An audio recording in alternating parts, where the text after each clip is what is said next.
Ah, those iconic red wolf knobs that you see. Look how cute these little appliances are. Stand mixer, little toasters, blenders, coffee makers.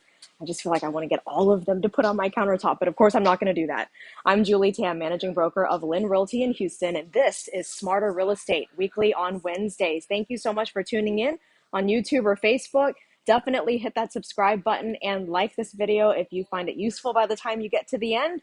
You don't want to miss an episode because you'll be armed with practical strategies, I should say, to be a smarter buyer, seller, tenant, or landlord, and also go along on some of my real estate adventures. Okay, so I am in the Wolf Sub-Zero Cove showroom in the uptown area of Houston.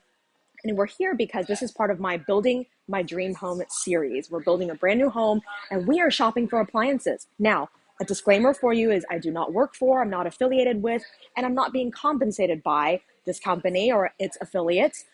In fact, I don't personally recommend the products because I've never used them before. That's why we're shopping and learning, and I'm going to tell you some of the things to look for when you're shopping for appliances, very specific to these brands, but also other brands in general. Okay, so let's take a look at the dishwasher first. This is one of the dishwasher lines they carry. It's the Cove brand. They also have Asko. And what I love about the modern dishwasher is, unlike my 10-year-old dishwasher where you have to put plastics on top and non-plastics at the bottom to prevent the plastics from melting, with these you can put plastics anywhere. It's evenly distributed heat. The sprayer is supposed to reach a lot more areas, and then you can be able to flip these little thingies up and down depending on how tall your glassware is that you need to place. There's an extra rack at the top to put utensils and flatware, which just gives you a lot more, because right now our dishwasher doesn't even have this. Traditional dishwashers that we're used to, especially the non-high-end ones, are just with two racks. But again, you have these little thingies that you can flip up and down to, either lay flat for more larger items, or if you want to put stemware on these, you can. And then of course these utensil caddies in the front. So definitely things to think about in terms of what kind of things you wash more often in the dishwasher. I'm not going to really go over the washer and dryer, but just know that they do make them in the Asko brand. These are stackable. But the exciting part is all the cooking appliances. So the Wolf, they've got ovens that are built into the wall. And then there's also ones that are part of a range. So looking at the wall ovens, there are microwaves. This one's a straight up microwave, but there's also something called a speed convection microwave or oven, I think is what it's called. I might be butchering the name, but essentially it can serve as either a microwave or an oven. So if you are thinking about in terms of what your functionality is going to be, what's going to work for you, you may consider just a microwave, or you may consider one where it can be either function. So that way you have an extra oven should you need one, and a convection oven at that, which as the chef who did our cooking demo for us today told us, is supposed to more evenly heat everything. Now, of course, the oven and microwave combo is not going to work as well as an oven as will just an oven by itself. Okay, and then you have others that are just more of the traditional oven with multiple racks, and they have the electric one, which is not going to heat as evenly, so you're going to have a difference in cooking, like things are going to be more cooked at the bottom and less at the top. But then, of course, I think I misspoke. The gas, that's true for the gas one. The electric convection oven is where it's more evenly cooked through on any rack, and it has two fans working at the same time to really distribute that heat. And then these are just some other models of the Wolf. This is without the red knobs, as you can see, kind of a more sleek look. But then, of course, you don't get that iconic, Wolf red knob look, which is what a lot of people like. There are differences in the handle styles.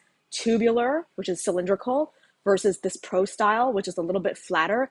It looks more commercial, like a restaurant, kitchen type of look. And a coffee maker by Wolf right here that's built in. I want to mention too that they also have a steam oven that does steaming of anything that you would need to steam for.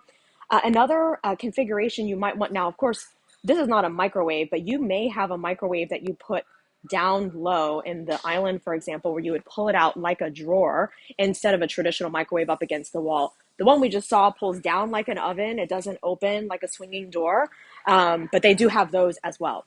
All right. I want you to take a look at these vent hoods. So stainless steel vent hoods of different shapes and sizes. And these are ones that are exposed, where you don't have a cover over them that's built like a wood or metal or whatever other type of cover that would be over the vent hood. Okay, let us swing back around. Back here, you can see more models of ovens. And so really the traditional gas oven is going to be a lot more user involved.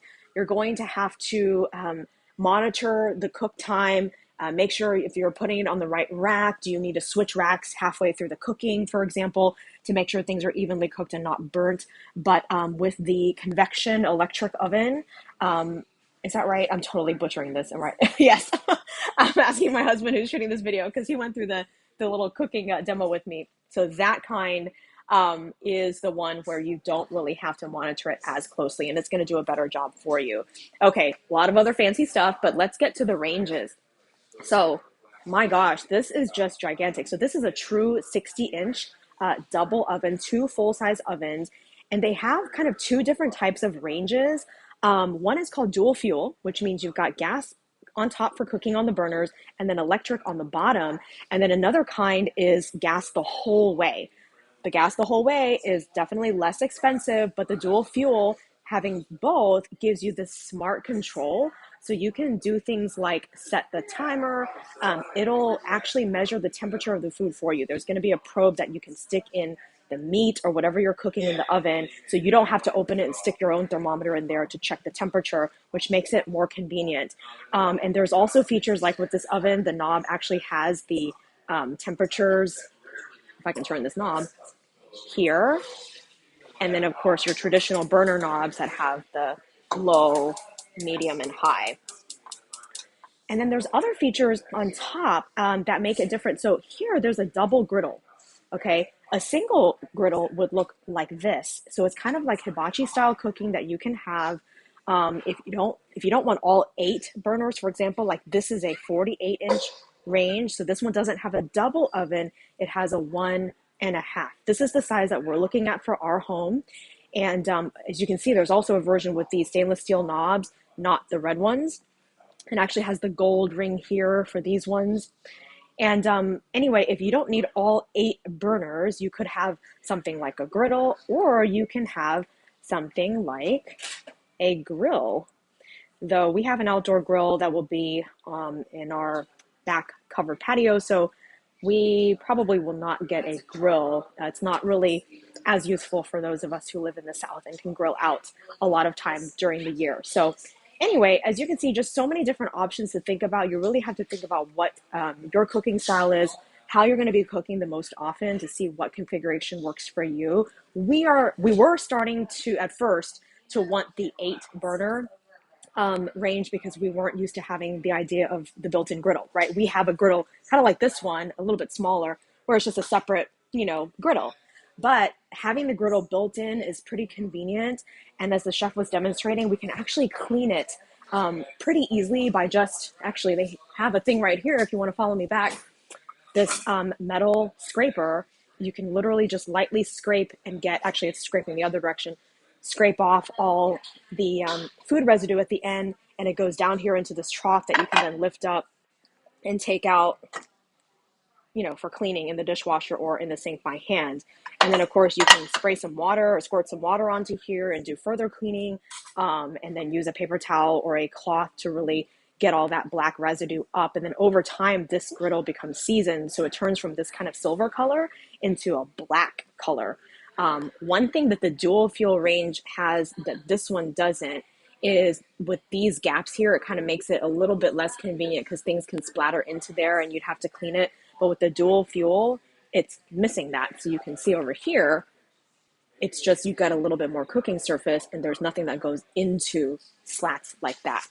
So anyway, a lot of information. So if you are shopping for these types of cooking appliances for your kitchen, things to think about. And if you have any questions, obviously you want to contact the appliance manufacturer or the showroom or the retailer directly. But any general questions as these relate to real estate and how you would make selections, then I'm your gal as a real estate broker. I'm not an appliance expert by any means, but really speaking from the standpoint of what do you need to think about when you are making these selections for your new home or your existing home, and also for resale value. If you're going to get anything that's like Wolf, Sub-Zero, I mean, those are the top of the line. People recognize those brands in the luxury market, and you really will get the value that they deserve.